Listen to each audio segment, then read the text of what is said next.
Hey guys, just got a unboxing and review of the Mous Contour Case for the iPhone 11 Pro.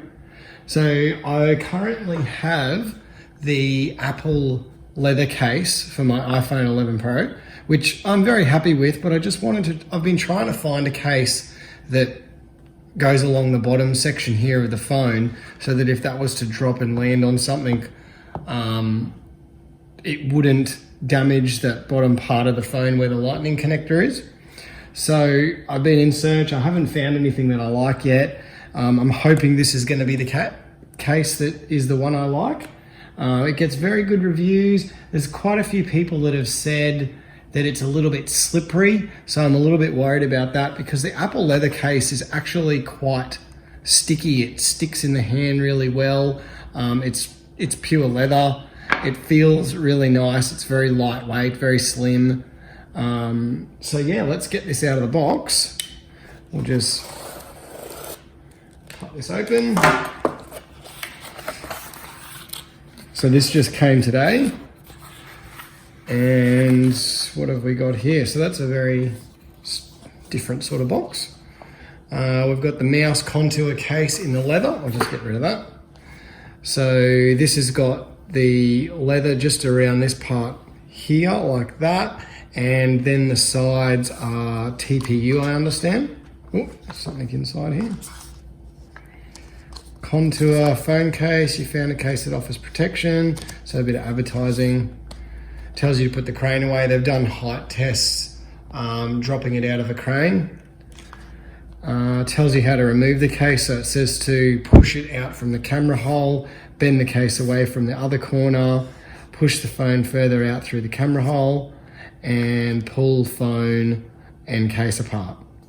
So it's pretty basic.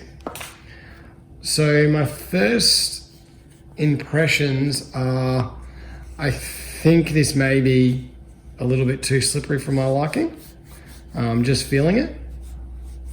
It definitely feels very smooth, and the TPU doesn't feel like it offers that much grip, but let's get this in and see what it's like with the weight of the phone in it.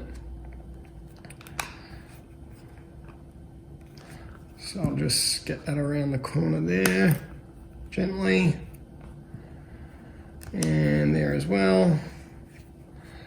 So yeah, it's a very slippery case in my opinion.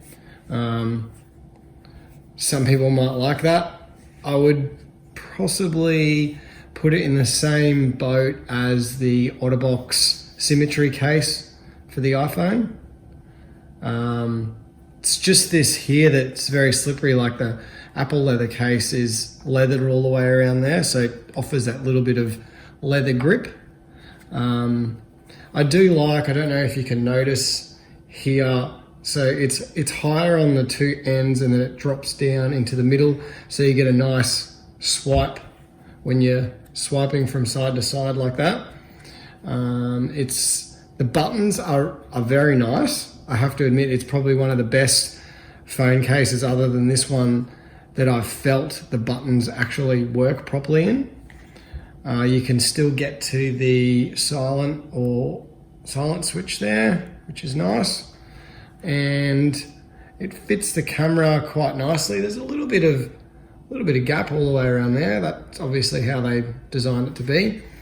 But I think all in all, it's just a little bit too slippery for my liking. Let's see if we can do a bit of a test on something smooth like that. It's not too bad. The Apple leather case, that's pretty slippery on there too, but it doesn't have the weight of the phone in it, of course. So I think this one offers a little bit more grip for me than this one. So yeah, I'll have to try it for a little while and see what I think. It might wear in over time. The leather might get a little bit stickier, but at the moment, I think it's a little bit too slippery in my opinion. So there you go, guys. That's the Mous Contour Case unboxing and review and my opinion on it. So at the moment, I think I'm going to stick to the Apple leather case, but thanks for watching, guys.